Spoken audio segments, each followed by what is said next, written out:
கிறிஸ்துவுக்குள் மிகவும் பிரியமான தேவனுடைய ஜனங்களே, உங்கள் அனைவருக்கும் சிங்கப்பூர் ஏழும் எழுப்புதல் ஊழியர்கள் சார்பிலே அன்பின் வாழ்த்துக்களை நாங்கள் தெரிவித்துக் கொள்கிறோம். இன்றைக்கு நாம் பார்க்கக்கூடிய காரியம் ஓவர் கம்மிங் டிப்ரெஷன், அதாவது நம்முடைய அந்த மனச்சோர்வை எப்படி நாம் மேற்கொள்வது என்பதை குறித்து இன்றைக்கு உங்களோடு கூட நான் பகிர்ந்து கொள்ள இருக்கிறேன். மனிதன் தன்னுடைய வாழ்க்கையிலே ஒவ்வொரு மனிதனும் ஏதாவது ஒரு விதத்திலே மனச்சோர்வுக்கு ஆளாகக்கூடியவனாக இருக்கிறார். புரியுங்களா? தன்னுடைய வாழ்க்கையிலே ஏதாவது ஒரு காலகட்டத்திலே அவர்கள் மனச்சோர்வுக்கு ஆளாகக்கூடியவர்களாக இருக்கிறார்கள். ஒரு சிலர் அவர்களுக்கு அந்த மனச்சோர்வு குறுகிய நேரத்தில் இருக்கும், குறுகிய காலத்தில் இருக்கும். அந்த மனச்சோர்வில் இருந்து அவர்கள் மீண்டு விடுவார்கள். ஒரு சிலருக்கு அந்த மனச்சோர்வு நீண்ட காலத்திற்கு அது இருக்கக்கூடியதாக இருக்கும். புரியுங்களா? அந்த அவருடைய துக்கம், ஒருவேளை வாழ்க்கையில துக்கம் நீண்ட நாட்கள் துக்கத்திலே மூழ்கி இருந்தால் அது அவர்களுக்கு வாழ்க்கையிலே ஒரு நிரந்தரமான மனச்சோர்வை கொண்டு வரக்கூடியதாக இருக்கிறது. புரியுங்களா? அதனாலே தேவனுடைய பிள்ளைகளாய் இருக்கிற நாம் இந்த மனச்சோர்விலே நாம் இருக்க வேண்டிய அவசியம் கிடையாது. அதனால்தான் வேத வசனம் என்ன சொல்லுகிறது? யோவான் 10வது அதிகாரம் 10வது வசனத்திலே இயேசு கிறிஸ்து மிக தெளிவாக நமக்கு சொல்லியிருந்தார். நானோ ஜீவன் உண்டாயிருக்கவும் அந்த ஜீவன் பரிபூர்ணப்பட வந்தேன் என்று சொன்னார். புரியுங்களா? அப்படி என்றால் மனச்சோர்வு அது தேவன் கொடுப்பது கிடையாது. கவலைகளை தேவன் கொடுப்பது கிடையாது. கஷ்டங்களை தேவன் கொடுப்பது கிடையாது. பிசாசானவன் அவன் ஒரு மனிதனுக்குள்ளாக கவலைகளை கொண்டு வந்து அவர்களுக்கு மனச்சோர்வை மட்டுமல்ல, அதன் மூலமாக வியாதிகளையும் அவன் கொண்டு வரக்கூடியவனாக இருக்கிறான். அதை நம்ம தெளிவாக தெரிந்து கொள்ளணும். தேவனுடைய திட்டம் சித்தம் என்னவென்றால், நானோ ஜீவன் உண்டாயிருக்கவும் அந்த ஜீவன் பரிபூர்ணப்பட வந்தேன் என்று சொன்ன ஆண்டவர், அந்த பரிபூர்ண ஜீவனுக்குள்ளாக நாம் மனக்கவலைகள் இல்லாதபடி, சோர்வு இல்லாதபடி, சமாதானத்தோடு சந்தோஷத்தோடு வாழ வேண்டும் என்று தேவன் பிரியப்படுகிறார். தேவன் நம்முடைய சந்தோஷத்திலே மிக அக்கறையுள்ளவராய் இருக்கிறார். என கவலைகள், அதனாலதான் தேவன் வேதத்திலே இயேசு கிறிஸ்து நமக்கு சொல்லியிருக்காரு, கவலைப்படாதீங்க, நாளைய தினத்தை குறித்து நீங்க கவலை கொள்ளாதீங்க. காட்டு புஷ்பங்களை பாருங்க, ஆகாயத்து பறவைகளை பாருங்க, அது ஏதாவது கவலைப்பட்டு இருக்குதா? கவலை கொள்ளாதீர்கள். கவலைப்பட்டா அது மனச்சோர்வை வாழ்க்கையிலே கொண்டு வரக்கூடியதாக இருக்கும் என்று நாம் பார்க்கிறோம். புரியுங்களா? அப்படி என்றால் தேவனுடைய பிள்ளைகளா இருக்கிற நீங்க முதல்ல தெரியணும், தேவன் எனக்கு நான் சமாதானத்தோடு வாழ வேண்டும் என்று விரும்புகிறார். அப்படி என்றால் நாம் இயேசு கிறிஸ்துவை ஏற்றுக்கொள்ளாதவர்கள் யாராக இருந்தாலும், செய்தியை கேட்டுக்கொண்டிருந்தாலும், இயேசு கிறிஸ்துவை உங்கள் சொந்த இரட்சகராக நீங்க ஏற்றுக்கொள்ளுங்க. என்னை எப்படி ஏற்றுக்கொள்வது? ரோமர் 10வது அதிகாரம் வசனம் 9 பார்க்கின்ற பொழுது, ரட்சிப்பு உண்டாக வாயினாலே அறிக்கை பண்ணப்படும். புரியுங்களா? உங்களுக்கு ரட்சிப்பு உண்டாக வேண்டும் என்றால் உங்க வாயினாலே இயேசு கிறிஸ்துவே என்னுடைய சொந்த இரட்சகர், எனக்காக என் பாவங்களுக்காக அடிக்கப்பட்டார், நொறுக்கப்பட்டார், அவர் அவரை அடக்கம் செய்தார்கள், அவர் 3ஆம் நாள் உயிரோடு எழுப்பி வந்தார் என்று நீங்க வாயினால அறிக்கை செய்கின்ற பொழுது அவர் உங்கள் இரட்சகராக ஏற்றுக்கொள்ள முடியும். அவருடைய பிள்ளைகளாக நீங்க மாற முடியும். அதனால்தான் கர்த்தருடைய நாமத்தை தொழுது கொள்கிற எவனும் ரட்சிக்கப்படுவான் என்று வேத வசனம் சொல்லுகிறது. ரோமர் 10வது அதிகாரம் 13ஆம் வசனத்திலே கர்த்தருடைய நாமத்தை தொழுது கொள்கிற எவனும் ரட்சிக்கப்படுவான். இப்ப இயேசு கிறிஸ்துவ நீங்க விசுவாசத்தினால அறிக்கை செய்து அவருடைய சொந்த ரட்சகராக ஏற்றுக்கொள்கின்ற பொழுது நீங்கள் ரட்சிக்கப்படக்கூடியவராக மாறுறீங்க, புது சிருஷ்டியாக மாறுறீங்க. பழைய மனிதன், பழைய கவலையுள்ள மனிதன், பழைய பாவமுள்ள மனிதன் எல்லாம் மாறி ஒரு புதிய மனிதனாக, புதிய சிருஷ்டியாக நீங்க மாறுறீங்க. இப்ப கிறிஸ்துவை ஏற்றுக்கொள்கின்ற பொழுது உங்க எண்ணங்கள் புதிதாக்கப்படுகிறது, மனது புதிதாக்கப்படுகிறது. ஒரு புதிய மனிதனாக, புதிய சிருஷ்டியாக இந்த பூமியில உலாவி கொண்டு இருப்பீர்கள். ஹல்லேலூயா! அதனால்தான் லூக்கா 11வது அதிகாரம் வசனம் 13 பார்க்கின்ற பொழுது, பொல்லாதவர்களாகிய நீங்கள் உங்கள் பிள்ளைகளுக்கு நல்ல ஈவை கொடுக்க நினைக்கின்ற பொழுது பரமபிதா தம்மிடத்தில் வேண்டிக் கொள்கிறவர்களுக்கு பரிசுத்த ஆவியை அருளாதிருப்பது எப்படி? பாருங்க, பொல்லாதவர்கள் நம்ம பிள்ளைக்கு நல்ல காரியங்களை கொடுக்கிறோம். அதனால நம்முடைய பரமபிதாவிடத்தில் நீங்க வேண்டிக் கொள்கின்ற பொழுது அவர் உங்களுக்கு பரிசுத்த ஆவியானவரை கொடுப்பார். என பரலோகத்தின் நிறைவை கொடுக்கக்கூடியவராக இருக்கிறார். அப்ப தேவனுடைய பிள்ளைகளாக இருக்கிற நீங்க கவலையில் இருக்க வேண்டிய அவசியம் கிடையாது. இயேசு கிறிஸ்து சொந்த ரட்சகராக ஏற்றுக்கொள்கின்ற பொழுது, புதிய மனிதனாக மாறுகின்ற பொழுது, புதிய சிருஷ்டியாக மாறுகின்ற பொழுது, கலாத்தியர் 5வது அதிகாரம் வசனம் 22 முதல் 23 பார்க்கின்ற இந்த ஆவிக்குரிய கனிகளை, அன்பு, சந்தோஷம், சமாதானம், நீடிய பொறுமை, தயவு, நற்குணம், விசுவாசம், சாந்தம், இச்சையடக்கம், இப்படிப்பட்ட காரியங்களை ஆவிக்குரிய கனிகளை கொடுக்கின்ற பொழுது உங்களுடைய வாழ்க்கையில சோர்வுகள் இன்றி மனச்சோர்வுகளை நீங்க என்ன செய்ய முடியும்? மனச்சோர்வு இல்லாதபடி, கவலைகள் இல்லாதபடி நீங்கள் தேவனுடைய பிள்ளைகளாக சந்தோஷமாக வாழ முடியும். புரியுங்களா? அதுக்கு நீங்க மறுபடியும் பிறக்க வேண்டும். அதுக்கு இயேசு கிறிஸ்துவை சொந்த ரட்சகராக ஏற்று நீங்க அறிக்கை செய்கின்ற பொழுது மறுபடியும் பிறந்த ஒரு புதிய மனிதனாக, புதிய சிருஷ்டியாக நீங்க மாறுறீங்க. மாறுவது மட்டுமல்ல, உங்களுடைய தோல்விகள் மாறி ஒரு புதிய நம்பிக்கை, ஒரு புதிய வாழ்க்கை, ஒரு புதிய நம்பிக்கை உங்கள் வாழ்க்கையில உருவாக்கக்கூடியதாக இருக்கிறது. புரியுங்களா? அப்ப இன்றைக்கு நம்ம பார்க்கக்கூடிய காரியம் மனச்சோர்வு எப்படி வருகிறது, அதற்கு மாற்று மருந்து என்ன, மனச்சோர்வுடைய காரணிகள் என்ன, அதற்கு அந்த மனச்சோர்வை விரட்டுவதற்கு அந்த காரணங்களுக்கு பதில் என்ன என்பதை நம்ம தெரிந்து கொள்ள போகிறோம். முக்கியமாக அதை நம்ம தெரிந்து கொள்ள வேண்டும். அப்பொழுதுதான் மனச்சோர்வை நம்ம என்ன செய்ய முடியும்? மனச்சோர்வை மேற்கொண்டு ஓவர் கம் பண்ண முடியும். வெற்றி உள்ளவர்களாக, சாதனை உள்ளவர்களாக நம்ம மாற முடியும். அப்ப ஒன்று பாருங்க, ஏதாவது இன்றைக்கு இந்த சொல்லக்கூடிய காரியத்தில் ஏதாவது இப்படிப்பட்ட காரியம் உங்களிடத்தில் காணப்பட்டால் அது அந்த காரியத்தின் மூலமாக உங்களுக்கு மனச்சோர்வு வர முடியும். அதாவது பாருங்க, பிசிக்கலா பார்க்கின்ற பொழுது நம்முடைய வாழ்க்கையில சரீர பிரகாரமான அந்த ப்ராப்ளம், சரீரத்தில் வரக்கூடிய, அதாவது சரியாக உங்களுக்கு பசி ஏற்படாது, இல்ல பசித்துச்சுன்னாக்க சரியாக சாப்பிட முடியாது, ஒருவேளை அதிக சாப்பாடு சாப்பிட வேண்டியதா இருக்கு, நேரம் சாப்பிட்டு கொண்டே இருக்க வேண்டிய ஒரு மனநிலை ஏற்பட்டுச்சுனாலும் சரி, மற்றும் பாருங்க தூக்கம் வராமல் இருக்கலாம், இல்ல அதிக நேரம் தூக்கி கொண்டிருக்கக்கூடிய ஒரு சூழ்நிலை. புரியுங்களா? பசிக்கவே இல்லை என்ற ஒரு ப்ராப்ளம் இருக்கலாம், இல்ல பசித்து கொண்டே நேரம் இருக்கிற ஒரு ப்ராப்ளம் இருக்கலாம், தூக்கம் வரவில்லை என்ற ப்ராப்ளம் இருக்கலாம், இல்ல தூங்கி கொண்டே இருக்கக்கூடிய ப்ராப்ளம் உங்க சரீரத்தில் இருக்கலாம்.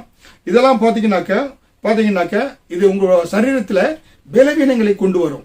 சரீரம் உங்க ஃபீல் டவுன் ஆகின்ற பொழுது உங்களுடைய அதை பாத்தீங்கன்னா அது ஆட்டோமேட்டிக்காக உங்களுக்கு என்ன ஆகும்?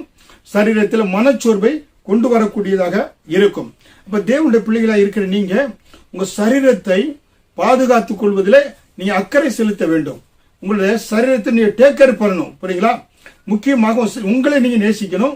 உங்க சரீரத்திற்கு நீங்க முக்கியம் அதை எப்படியாக நன்றாக பாதுகாத்துக் கொள்ள வேண்டும். ஒரு தேவனுடைய பிள்ளை எதை சாப்பிடணும், எதை சாப்பிடக்கூடாது.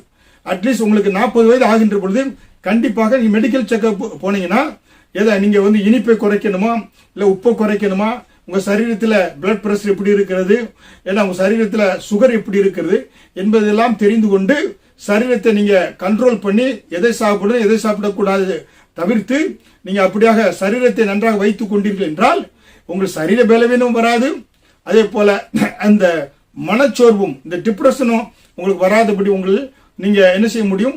உங்களை பாதுகாத்துக் கொள்ள முடியும். புரியுங்களா?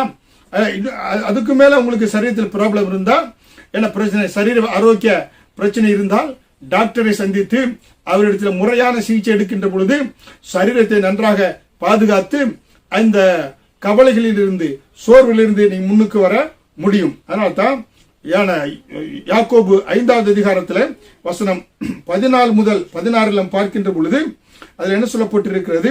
யாக்கோபு 5வது அதிகாரம் வசனம் 14 முதல் 16 ஒருவன் துன்பப்பட்டால் ஜெபம் பண்ண கடவன், மகிழ்ச்சியா இருக்கிறவன் சங்கீதம் பாட கடவன். ஒருவன் வியாதிப்பட்டால் சபையின் மூப்பர்களை அழைத்து எண்ணெய் பூசி அவர்களுக்காக ஜெபம் செய்கின்ற பொழுது விசுவாசமுள்ள ஜெபம் பிணியாளியை ரட்சிக்கும், கர்த்தரவனை எழுப்புவார் என்று பார்க்கிறோம். புரியுங்களா? அப்ப உங்களுக்கு வியாதி இருந்துச்சுனாக்க, பிரச்சனைகள் போராட்டங்கள் இருந்தா உங்க சரீரத்துல நீங்க என்ன செய்ய வேண்டும்? ஜெபம் செய்ய வேண்டும். புரியுங்களா? இந்த வியாதிகளுக்கு மாற்று மருந்து என்ன? நீங்க ஜெபம் செய்ய வேண்டும். ஜெபம் செய்கின்ற பொழுது ஒருவன் துன்பப்பட்டால் ஜெபம் பண்ண கடவன் என்று வேதவசனம் சொல்லுகிறது. ஒருவன் வியாதிப்பட்டால் சபையுடைய மூப்பர்களையோ பாஸ்டரையோ எல்டரையோ அழைத்து அவர்கள் உங்க தலையில் மேல் எண்ணெய் வைத்து ஜெபிக்கின்ற பொழுது என்ன விசுவாசம் உள்ள ஜெபம் பிணியாளியை ரட்சிக்கும் என்று வேதவசனம் சொல்லுகிறது. ஹல்லேலூயா. பாருங்க, சங்கீதம் 103 அதிகாரம் 3வது வசனத்திலே அவர் உன் அக்கிரமங்களை எல்லாம் மன்னித்து உன் நோய்களை எல்லாம் குணமாக்கி, புரியுங்களா, கிருபையினாலும் இரக்கங்களாலும் உனக்கு முடி சூட்டுவார். புரியுங்களா? அப்ப தேவனுடைய பிள்ளைகளா இருக்கிற நீங்க அப்ப உன்னோட வாழ்க்கையில மனச்சோர்வுக்கு காரணம், டிப்ரெஷனுக்கு முதல் காரணம் சரீரத்தில் வரக்கூடிய பலவீனங்கள். சரீரத்தில் பலவீனங்கள் வருகிறது என்றால் அதற்கு உண்மையான காரணம் எங்கே இருந்த பலவீனம் வருகிறது என்பதை தெரிந்து கொண்டு நீங்கள் என்ன செய்ய வேண்டும், அதற்கு ஏற்ற உரிய டயக்னிசிஸ் எடுத்து, அதாவது அதுக்கேற்ற சிகிச்சை நீங்க கொடுக்க வேண்டும். கொடுக்கின்ற பொழுது நீங்கள் அதன் மூலமாக விடுதலை நீங்கள் பெற்றுக்கொள்ள முடியும். புரியுங்களா? ஜெபம் செய்ய வேண்டும். அதே வேளைகளிலே உங்களுக்கு பலவீனங்கள் இருக்கின்ற பொழுது நீங்கள் மருத்துவரையும் பார்த்து சிகிச்சை எடுக்கின்ற பொழுது உங்களுக்கு நீங்க இந்த சரீர பிரகாரமான இந்த மனச்சோர்விலிருந்து நீங்கள் விடுதலையை பெற்றுக்கொள்ள முடியும் என்று நம்ம பார்க்கிறோம். புரியுங்களா? அப்ப தெரிந்து கொள்ள வேண்டும். காரணம் ஒன்று சரீர பலவீனங்கள். இரண்டாவதாக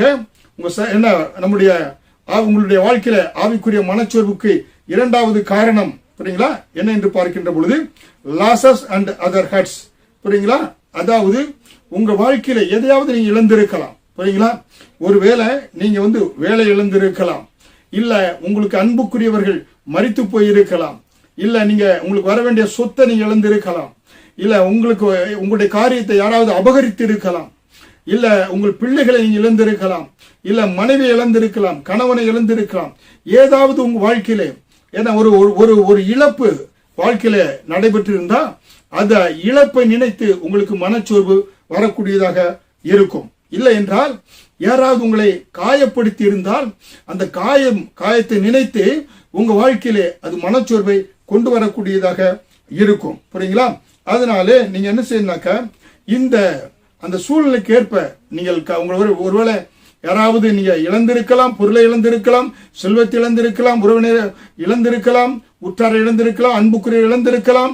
புரியுங்களா? இல்ல உங்களை யாராவது காயப்படுத்தி இருந்தால் நீங்கள் இதற்கு சரியான ஒரு ஆலோசனையை என கேட்டு நீங்களே உங்க மனதிலே போட்டு இந்த காரியத்தை உள்ளாரையே நீங்க நினைத்து கொண்டிருந்தால் கூட அதிகமாக உங்களுக்கு கூட டிப்ரெஷன் உண்டாகும், கவலைகள் உண்டாகும். இதை நீங்க யாரிடத்திலாவது எனக்கு சொல்லி நல்ல ஆலோசனை கேட்டால் உங்களுக்கு ஆலோசனை கொடுக்கின்ற பொழுது இந்த கவலையில் இருந்து நீங்க வெளியே வர முடியும். மற்றவர்களுக்கு ஆலோசனை கேட்கின்ற பொழுது முடிந்தால் நீங்க நன்றாக உங்க இருதயத்தில் பாரம் இறங்குவதற்கு அழுதைனாக்கா அந்த அழுதைனா அந்த பாரம் இறங்கிவிடும். உள்ளத்தில் இருக்கக்கூடிய அந்த பாரம் இறங்குகின்ற பொழுது என்ன உண்டாகும் என்றால் உங்களுக்கு ஒரு நல்ல ஒரு இருதயத்தில் ஒரு சுமையை இறக்கி வைத்தது போல இருக்கும். உங்களுடைய அந்த டிப்ரெஷன் குறைவது போல இருக்கும். இந்த மனச்சோர்வு குறைவதற்கு அது ஒரு வழியாக இருக்கிறது. அதனால்தான் ஏசாயா 53வது அதிகாரம் 4வது வசனத்தில் பார்க்கின்ற பொழுது மெய்யாகவே அவர் நம்முடைய பாடுகளை ஏற்றுக்கொண்டு, பாருங்க, நீங்க சுமக்க தேவையில்லை. இயேசு கிறிஸ்து அவர் உண்மையிலே உங்கள் பாடுகளை சுமந்து கொண்டார் என்று ஏசாயா 53வது அதிகாரம் 4வது வசனத்திலே பார்க்கிறோம். நம்முடைய அக்கிரமங்களை மீறுதல்களை எல்லாம் இயேசு தன்மேல சுமந்து கொண்டார். பாருங்க, ஒரு மனிதன் பாருங்க 3 மூட்டைகளை தலையில சுமந்து கொண்டு வந்துட்டு இருந்தான். 3 மூட்டைகளை தலை கையில எல்லாம் தூக்கி கொண்டு தேவதூதன் பார்த்தானா, என்னப்பா 3 மூட்டைகளை தூக்கிட்டு வர, கடந்த கால நடந்து போன கவலைகள் எல்லாம் நினைச்சு அது ஒரு கவலை மூட்டையா இருக்கிறது என்று சொன்னானா. இரண்டாவது இப்ப நடந்து கொண்டு இருக்கிற பிரச்சனைகள் எல்லாம் நான் ஒரு கவலைப்படுறேன், அது ஒரு மூட்டை. மூன்றாவது எதிர்காலம் எப்படி இருக்குமோ என்று சொல்லி அதை நினைத்து நான் கவலைப்பட்டு கொண்டிருக்கிறேன் என்று சொல்லி அந்த 3 மூட்டைகளை தூக்கிட்டு வந்து கொண்டிருக்கிறேன் சொன்னானா. தேவதூதன் சொன்னானா, எல்லா மூட்டைகளையும் தூக்கி போடு, உன் கவலைகள் பாரங்கள் எல்லாம் இயேசு கிறிஸ்து மேல் வைத்து விடு. ஏன்னா அவர் உங்களை விசாரிக்கிறவர் ஆனபடினாலே உங்கள் கவலைகள் எல்லாம் அவர் மேல வைத்து விடுங்க. புரியுங்களா? அப்ப இயேசு கிறிஸ்து நம்ம விசாரிக்கக்கூடியவராக இருக்கிறார். நம்முடைய கவலைகள் பாரங்கள் அவர் மேல நம்ம வைத்து விட வேண்டும். அதனால்தான் அவர் கல்வாரி சிலுவையிலே நம்முடைய பாடுகளை எல்லாம் மெய்யாக அவர் சுமந்து தீர்த்தார் என்று வேதவசனம் சொல்லுகிறது. ஹல்லேலூயா. அப்ப ஒன்று பாருங்க, அப்ப பாத்தீங்கன்னாக்க சரீரத்தில் வரக்கூடிய அந்த பலவீனங்களுக்கு நீங்க என்ன செய்யணும்னாக்க ஜெபம் செய்ய வேண்டும், சரியான சிகிச்சை எடுத்துக்கொள்ள வேண்டும். ஏன்னா அதன் மூலமாக உங்களுடைய மனச்சோர்வு நீங்கும். ஏன்னா இரண்டாவதாக உங்க வாழ்க்கையில ஏதாவது இழந்திருந்தீங்கன்னாக்க, ஏன்னா அது மட்டுமல்ல, ஏதாவது உங்களை காயப்படுத்தி இருந்தா இழந்து போனதை தருவதற்காக ஆண்டவர் வந்தார் என்று இழந்து போனதை தேடவும், ஏன்னா ஆண்டவர் இழந்து போன, ஏன்னா இந்த ஆட்டுக்குட்டி எப்படி இழந்து 100 ஆட்டுக்குட்டியில ஒரு ஆட்டுக்குட்டி காணாம போனது, 99 ஆட்டுக்குட்டி இருந்தாலும் அந்த காணாமல் போன ஆட்டுக்குட்டியை ஏன்னா ஆண்டவர் தேடி வந்தார் பாருங்க, தேடி போனார் பாருங்க. அதே போல ஆண்டவர் நீங்க இழந்து போன எல்லாவற்றையும் உங்களுக்கு மீண்டும் திருப்பி ஆண்டவர் கொடுப்பார். புரியுங்களா? இழந்து போனதை என்ன தரவும் ரட்சிக்கவே நான் வந்தேன் என்று ஆண்டவர் சொன்னார். அப்ப தேவனுடைய பிள்ளைகளா இருக்கிற நீங்க என்ன இழந்து போனதை தேடவும் ரட்சிக்கவே வந்த நம்ம ஆண்டவர் உங்க வாழ்க்கையில எதை இழந்து போனாலும் அதை மீண்டும் உங்களுக்கு கொடுப்பார். அதனால தேவனுடைய பிள்ளைகளா இருக்கிற நீங்க உங்கள் லாசஸ் அந்த கற்றுக்கு ஆண்டவரை தேடுங்க, ஆண்டவர் சரியான ஆலோசனை பெற்றுக் கொள்ளுங்க, கர்த்தர் உங்களுக்கு மீண்டும் அதை தரக்கூடியவராக இருக்கிறார். மூன்றாவதாக மனச்சோர்வு வருவதற்கு காரணம் என்னவென்றால் பாவம். ஒரு மனிதன் பாவம் செய்கின்ற பொழுது அந்த பாவங்கள் அவனை மனச்சோர்வுக்குள்ளாக கொண்டு வரக்கூடியதாக இருக்கிறது. புரியுங்களா? சிறிய பாவங்களை நீங்கள் கண்டுகொள்ளாமல் செல்கின்ற பொழுது இந்த சிறிய பாவங்கள் பின்பாக பெரிய பாவமாக வரும். பெரிய படுகொலியிலே நீங்கள் சிக்கி விடுவீர்கள். அப்பொழுது நீங்களே உங்களை மீட்டுக் கொள்ள முடியாத ஒரு சூழ்நிலைக்கு சென்று விடுவீர்கள். அதனால்தான் 1 தீமோத்தேயு 1:19 பாருங்க, இந்த நல் மனசாட்சியை சிலர் தள்ளிவிட்டு விசுவாசமாகிய கப்பலை சேதப்படுத்தினார்கள். நல் மனசாட்சியை அநேகர் என்ன செய்யறாங்க? மனசாட்சியை அடகு வைத்து விட்டு மனசாட்சிக்கு விரோதமாக மனசாட்சியை கல்லாக்கி வைத்து, ஏன்னா அவர்கள் என்ன செய்யறாங்க? ஏன்னா வாழ்க்கை விசுவாசமாகிய அந்த கப்பலை சேதப்படுத்தி விடுறாங்க. புரியுங்களா? அதனாலே பாவம் ஒரு மனிதனை தேவனை விட்டு பிரிக்கும். ஏன்னா பாத்தீங்கன்னா உற்றாரை விட்டு பிரிக்கும், உறவினர்களை விட்டு பிரிக்கும், வீட்டாரை விட்டு பிரிக்கும். கடைசியில அவர்களை என்ன பாதாளத்துக்கு இழுத்து சென்று விடும். அதனால்தான் 1 யோவான் 1:9 நம்முடைய பாவங்களை நாம் அறிக்கையிட்டால் பாவங்களை நமக்கு மன்னித்து எல்லா அநியாயத்தை நீக்கி நம்மை சுத்திகரிப்பதற்கு உண்மையும் நீதியுள்ளவராய் இருக்கிறார். புரியுங்களா? தேவனுடைய பிள்ளைகளே, உங்க வாழ்க்கையில இருக்கக்கூடிய அந்த பாவங்களை தேவ சமூகத்தை அறிக்கையிட்டு நீங்கள் சுத்திகரிப்பு பெற்று தேவனுடைய பிள்ளையாக மாறுகின்ற பொழுது உங்களுக்கு அந்த மனச்சோர்விலிருந்து பாவம் என்ற அந்த பாவம் செய்தனால் வந்த மனச்சோர்விலிருந்து நீங்கள் விடுதலை பெற்றுக் கொள்ள முடியும். புரியுங்களா? அதனால தேவனிடத்துல நீங்க ஒப்புரவாகி மனம் திறந்து பாவ அறிக்கை செய்து அவர் ரத்தத்தால் கழுவப்படுகின்ற பொழுது அந்த பாவம் என்ற மனச்சோர்விலிருந்து, பாவம் செய்த மனச்சோர்விலிருந்து நீங்கள் முற்றிலுமாக விடுதலை பெற்றுக்கொள்ள முடியும். அதனாலே தேவனுடைய வார்த்தைக்கு சிறிய காரியமா இருந்தாலும் கர்த்தருடைய வார்த்தை கீழ்ப்படிங்க. சிறிய காரியத்தை கீழ்ப்படியவில்லை என்றால் பின்பாக பெரிய பாவத்துக்குள்ளாக நீங்கள் சிக்கிக் கொண்டு விடுவீர்கள்.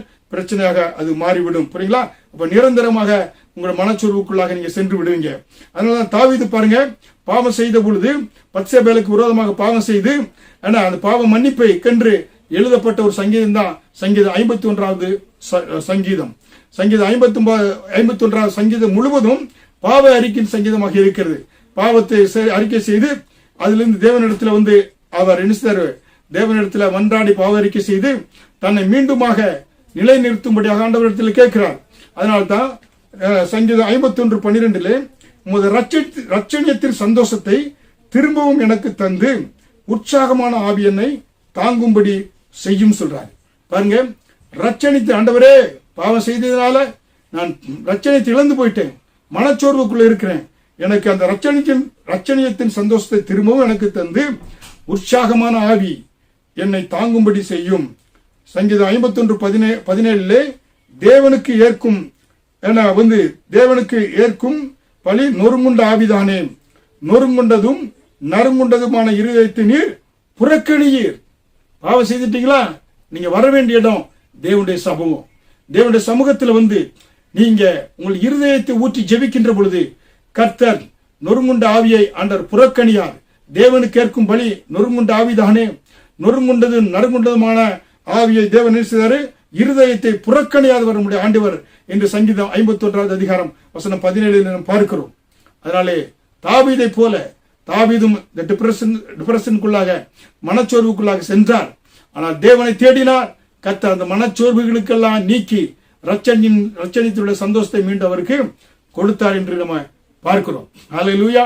அருமையான தேவனுடைய பிள்ளைகளே, மனச்சோர்வு வருவதற்கு மூன்றாவது காரணம் பாவம். அந்த பாவத்தில் இருந்து வெளியே வர வேண்டும் என்றால் தேவனுடைய சமூகம் தான். அவர் சமூகத்தில் வந்து அறிக்கையிட்டு ஒப்புரவாகி நீங்கள் பரிசுத்தமாகி நீங்கள் இழந்து போன அந்த ரட்சிப்பின் சந்தோஷத்தை பெற்றுக்கொள்ள முடியும். ஆமென். நான்காவதாக பார்க்கின்ற பொழுது ராங் திங்கிங். புரியுங்களா? பதிலா ஒன்று பிசிக்கல் இல்னஸ், செகண்ட் வந்து losses and hurts, third sin, fourth wrong thinking. அதாவது தவறான எண்ணங்கள், தவறான சிந்தனைகள் மனச்சோர்வை கொண்டு வரக்கூடியதாக இருக்கிறது. பாருங்களா? அதாவது பிசாசானவன் உங்களுக்குள்ள கொண்டு வருவான். நீ ரட்சிக்கப்பட்டு தேவனுடைய பிள்ளைகளா மாறிட்டீங்கன்னா நீங்க முதல்ல நீங்கள் யார், உங்களுக்கு என்ன கொடுக்கப்பட்டிருக்கிறது, உங்களால் என்ன செய்ய முடியும், இந்த மூன்று காரியத்தை பார்க்கணும்.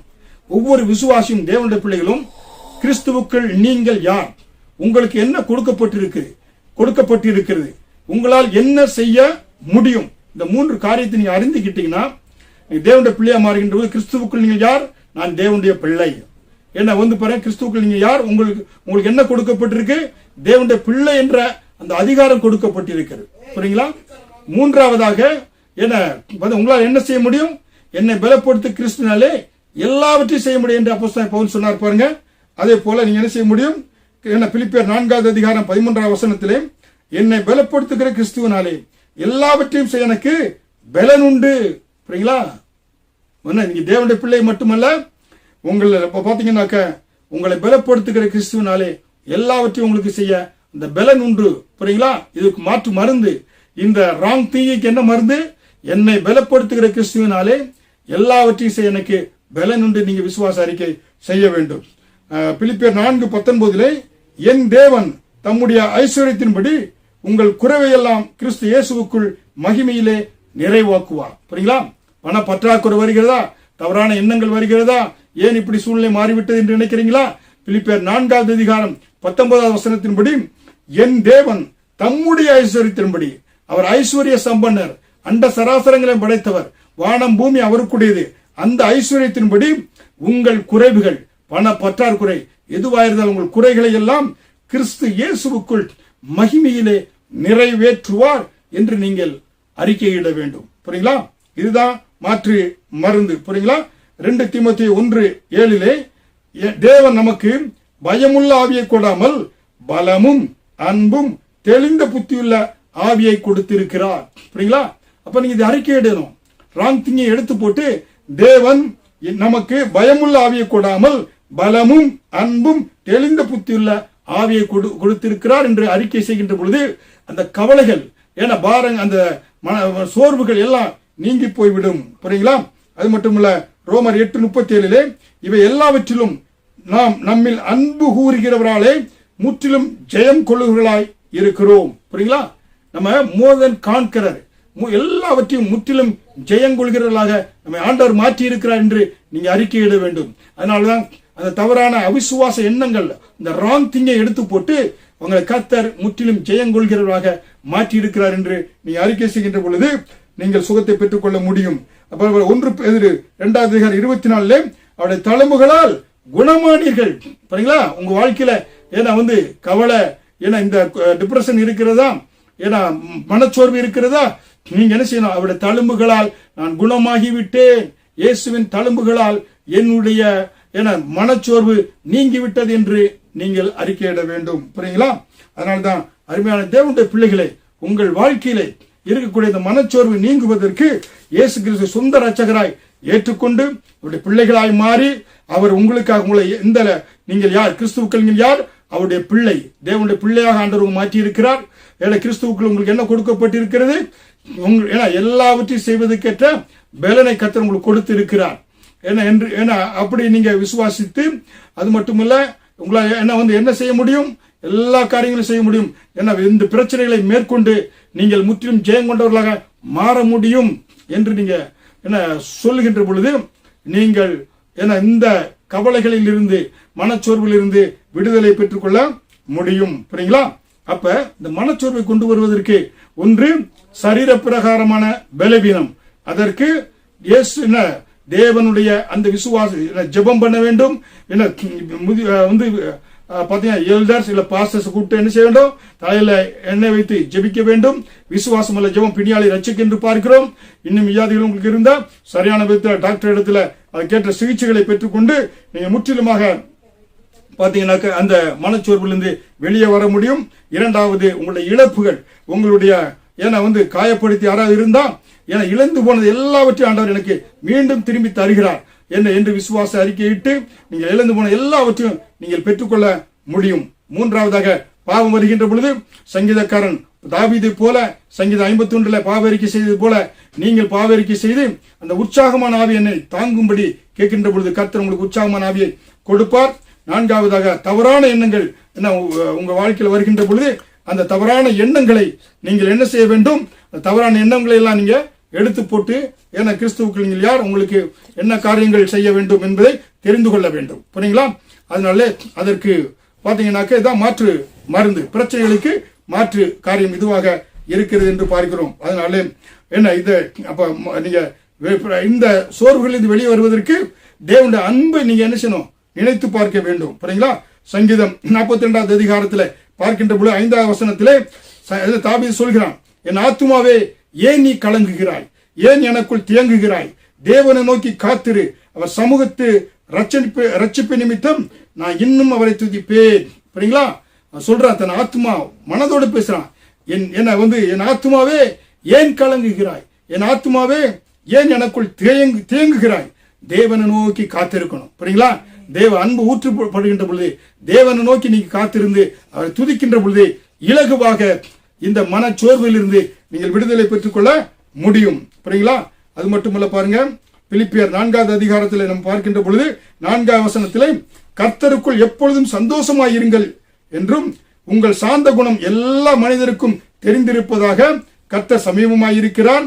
பிலிப்பியர் 4:6 நீங்கள் ஒன்றுக்கும் கவலைப்படாமல் எல்லாவற்றையும் குறித்து உங்கள் விண்ணப்பங்களை ஸ்தோத்திரத்தோடு கூடிய ஜெபத்தினாலும் வேண்டுதலினாலும் தேவனுக்கு தெரியப்படுத்துங்கள். அப்பொழுது எல்லா புத்திக்கும் மேலான தேவ சமாதானம் உங்கள் இருதயங்களையும் உங்கள் சிந்தனைகளையும் கிறிஸ்து இயேசுவுக்குள்ளாக காத்துக்கொள்ளும். புரியுங்களா?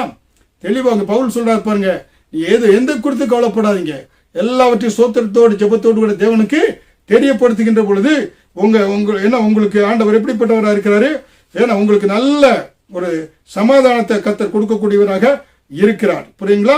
உங்கள் இருதயம் கிறிஸ்து இயேசுவுக்குள்ளாக கிறிஸ்து இயேசுவுக்குள்ளாய் காத்துக்கொள்ளும். உங்கள் இருதயம் உங்கள் சிந்தனைகளை காத்துக்கொள்வார்.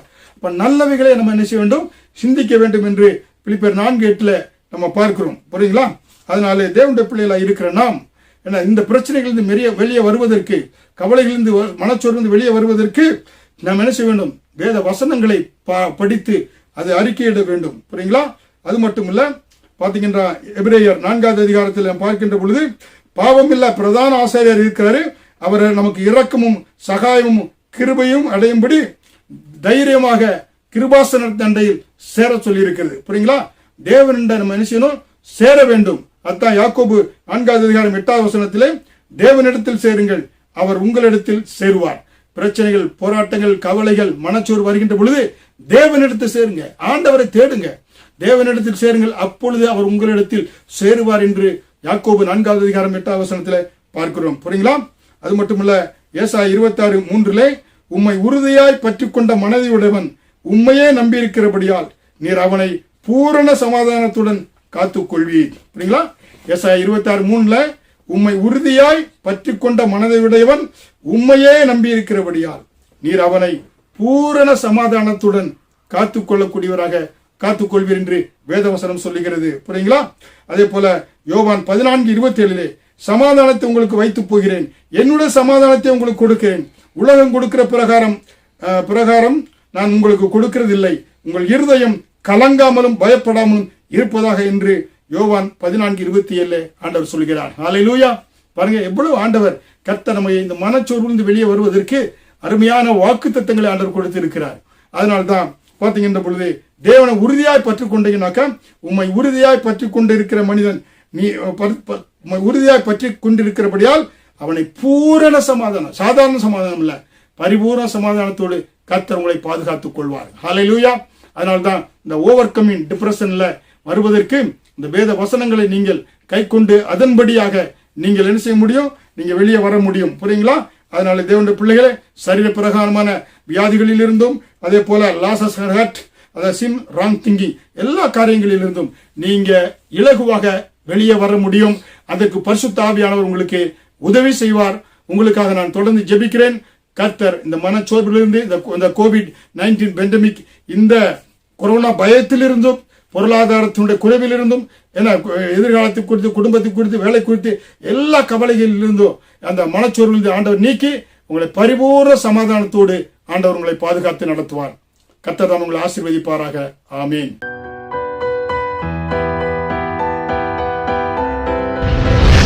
கர்த்தர் உங்களை ஆசீர்வதிப்பாராக.